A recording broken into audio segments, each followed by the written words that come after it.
Coming up on the Trojan Football Report, we'll review Troy's 22-20 loss in Sun Belt Conference play at ULM last Saturday with Troy head football coach Larry Blakeney. We'll talk with Troy senior offensive tackle Terrence Jones. Randy Butler, the Troy defensive line coach and recruiting coordinator, visits as well. Plus, we'll look ahead towards the first of 2 straight games at home against New Mexico State coming up in early October. All that plus a whole lot more coming up on the Trojan Football Report.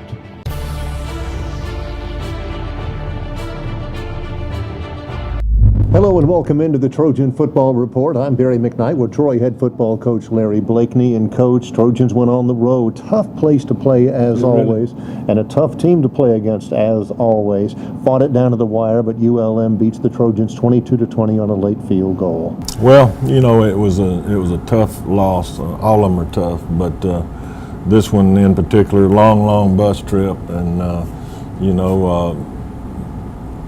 again, Todd Berry and his staff, defensive coordinator, I thought did a good job against us, but I thought we got better.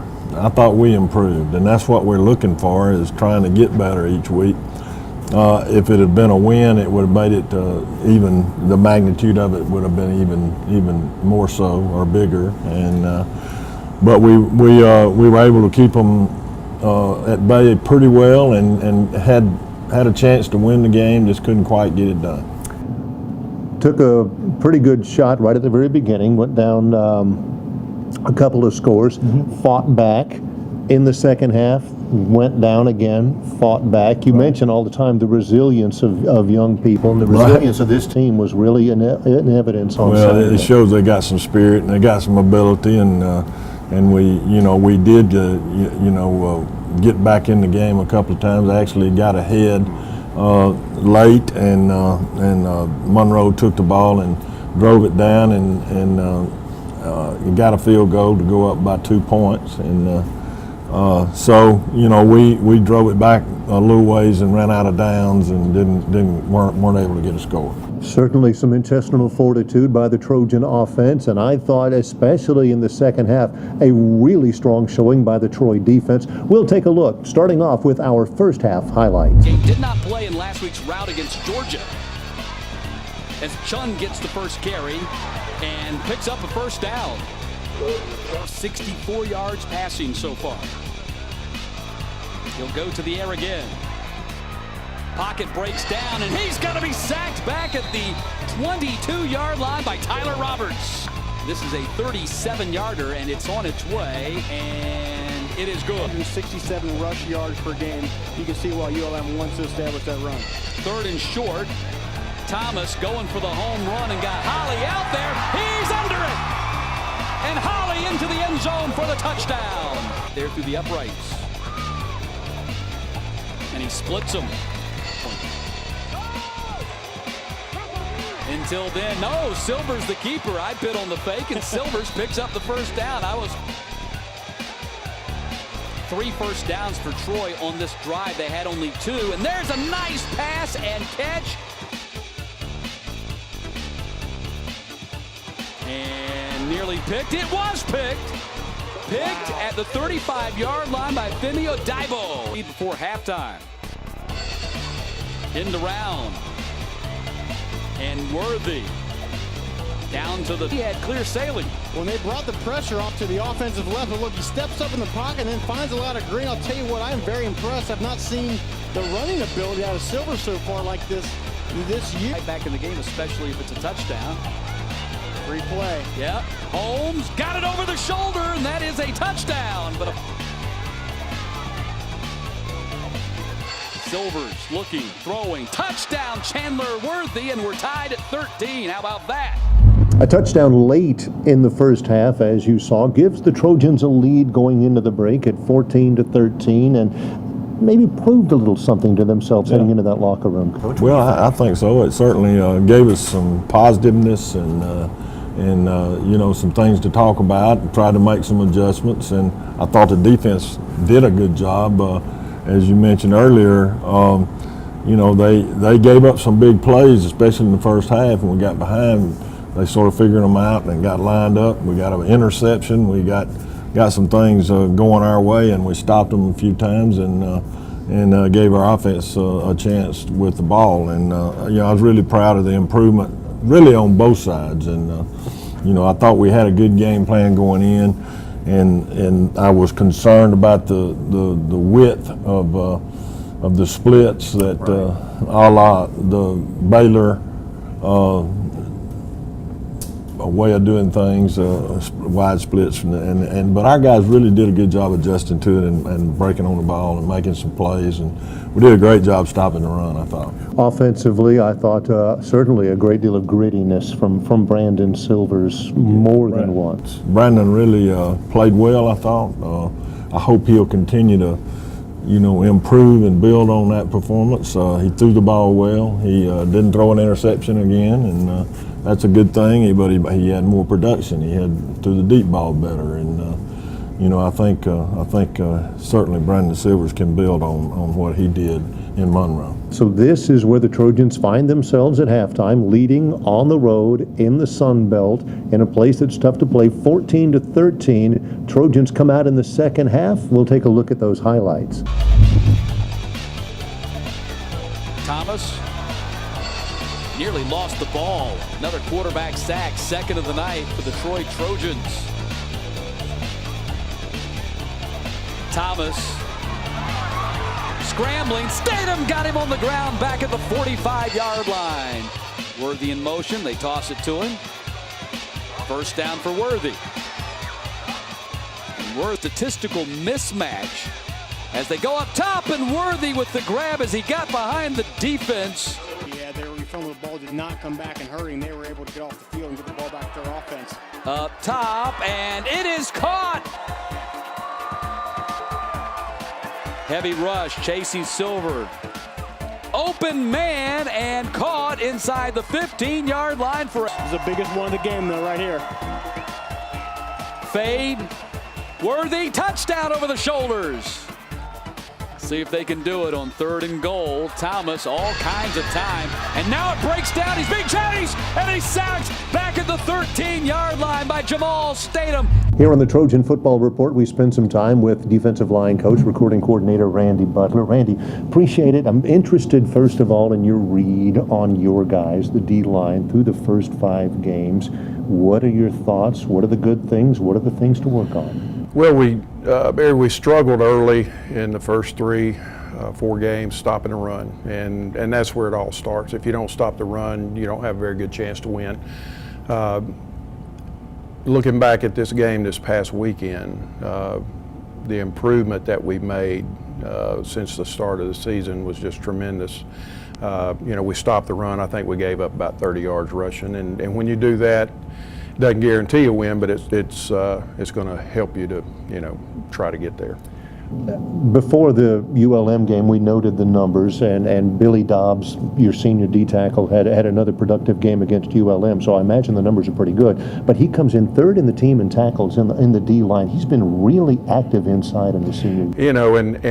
It's kind of funny. He's a work in progress because he got here in August a year ago, and he played defensive end last year. So he's only really had 15 spring practices and the camp practices and the number of practices leading up to this game. I've been very pleased with the way he's played, and he's only going to get better.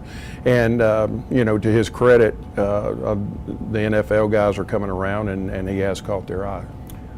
On the defensive end slots, Tyler Roberts is a known commodity. He was always going to play hard. On the other side, Jamal Statham, against ULM particularly, was very active in his own right. As a combination, it was probably the best game at that spot in the last 3 or 4 years, without a doubt. They both had close to 100 bonus points in the game, and very active, and not just that position, but the whole defensive end. The thing that I noticed yesterday in grading the tape was the way they got off blocks. That was the best that we had been in 2 or 3 years, just addressing blocks and getting off blocks and running to the ball and making plays. It's interesting because the terminology we use on the football schedule is that this week is an off week. Well, as the recruiting coordinator during the season, there really is no off week. You guys are working and practicing, obviously, but you're going to use the off week to your advantage. We are, and it's it's a never-ending job. And recruiting is going well. We have several commitments. We had several guys that we brought in August, and blue-shirted is the new term, push forward. So it's going well, and but we'll practice Tuesday and Wednesday, hit the road on Wednesday night, and we'll recruit on Thursday and Friday this week. Great stuff from Randy Butler. We look towards the rest of the season, and we've already used it as a keynote, the term resilience among these kids. Young people usually are, in all of your experience. I'm sure that you can count to many examples, and this is an example where you kind of depend, at this point of the season, on some resilience from Sure. Especially with what we've been through. But just the confidence that I could see on the sideline on Saturday night as the game went along, especially with my guys. They were coming, after we kind of weathered the storm early on, they were coming to the sideline and they were saying they're not going to run the ball, they can't run the football. And their confidence began to build. And if we can, just keep improving, week by week, as much as we have over the last week or so, we're going to be fine. It's a long season, especially in the conference. We've only played one conference game, and you look back at the conference champions over the last several years, and a lot of times they have one, and one time even two losses. So it's a new season, so to speak, and we can't lose hope. We gotta find a way. We look for great things for the rest of the season, and we certainly do appreciate your time. Thanks a bunch. Thank you. Defensive line coach Randy Butler, recruiting coordinator as well, here on the Trojan Football Report. Coach, let's spend some time with our student athlete. We get to talk this week with Terrence Jones, who has been as close to a sure thing penciled into that starting lineup at that right tackle for a long, long time. Well, he really has. I guess he started as a freshman in his first game, and really, of course, a big, strong guy. It's been widely publicized how much he could, I think, squat on 800 pounds, but he's got a great personality, and he's a good young man, very good student, and he's also a very, very good player, and he's a guy that you want on your side, and I wish we had more like him. From Huntsville, Alabama, very steady guy, very steady player, as Coach mentions, very steady in the classroom and his work habits. Let's spend a little time one-on-one with offensive tackle Terrence Jones. Back again on the Trojan Football Report. Coach Blakeney was talking about Terrence Jones, senior offensive tackle out of Huntsville. Terrence, here you are, senior season, and everybody is looking at this football team right now and seeing it can go one of two ways. It's a tough start to the season, certainly, but it comes right now at a time where you can kind of take a deep breath and circle the wagons a little bit as a football team. Yeah, I mean, we're only 5 games down, and we got 7 more to go, and bye week is perfect time in my opinion. We can regroup and get started on a new season, basically. Mentality. Let's talk about your approach every week. Coach Blakeney just was mentioning your stability, your work ethic, your dependability, your accountability. It sounds like those things are important to you on the field and in the classroom. They are. I basically just do my job. I mean, that's how I look at it. I do what they tell me to do, and I try to do it the best I can. That's basically how I look at things. Your major is in finance. Academically, you have done well. You have excelled in the classroom. What is it about that major that draws you? What are your goals there?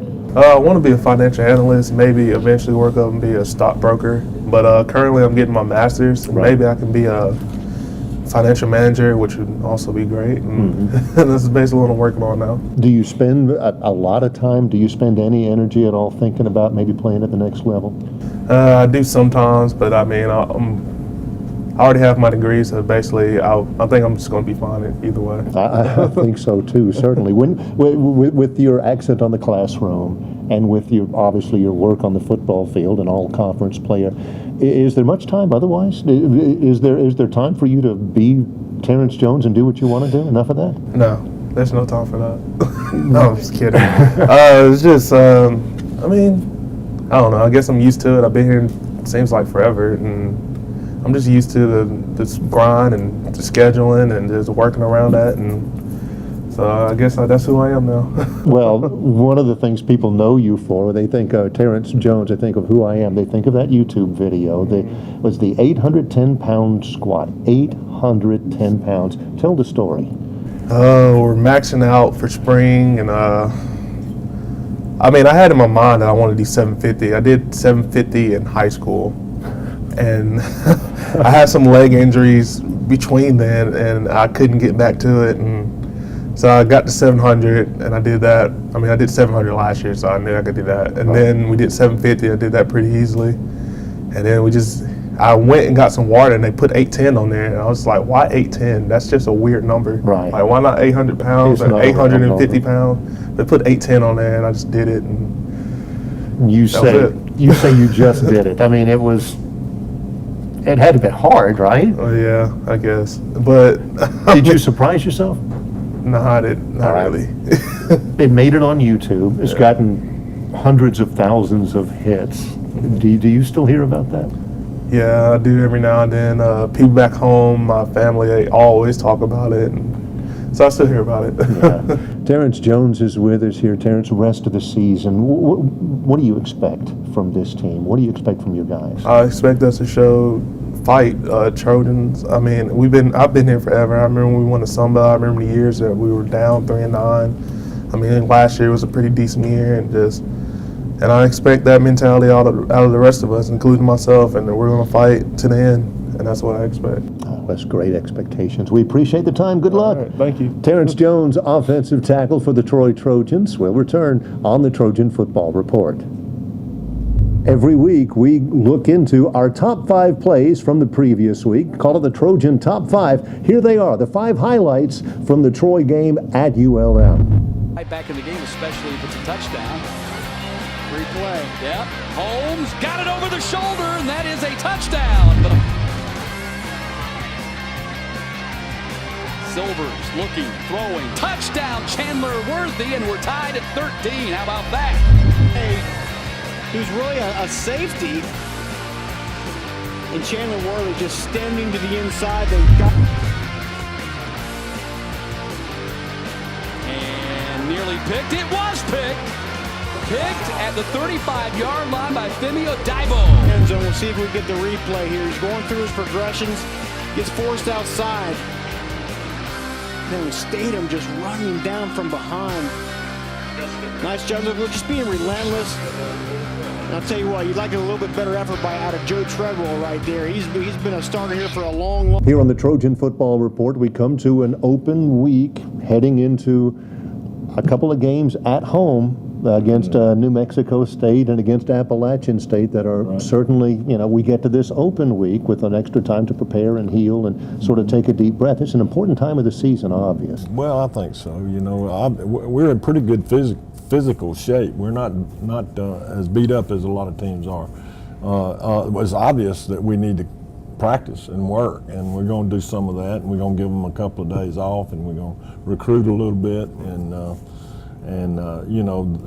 then come back in here Sunday and have a full week of prep for New Mexico State. So we got a good plan, I think, and it's one that gives us a little diversity from the staff standpoint of letting the kids rest, working and getting recruiting done, and then practicing also. New Mexico State newly into the Sun Belt Conference again, and I certainly remember that Troy win against Missouri back in 2004. That got everybody very pumped up in Troy in the next week. Remember, we had to go to New Mexico State, right. and they took our measure in that. I'm glad they're coming here. The altitude is much better here, but no excuses. It's a quality program. No, it is, and there's no excuses out there then either. We didn't play good enough to win, and after we had played really well for a couple of weeks there, and the win over Missouri and Marshall preceding that, I think. But we're going to try to get ready to play here, and they're a good enough football team like everybody else in our league to beat us. I think we're good enough to beat them. It's a matter of playing well enough to do so. We are looking forward to better things as the Trojans get back for a couple at home, finally starting off with the New Mexico State game on the 11th at 2 o'clock in the afternoon. We hope you join us for that one, and we hope you join us for another edition coming up on the Trojan Football Report.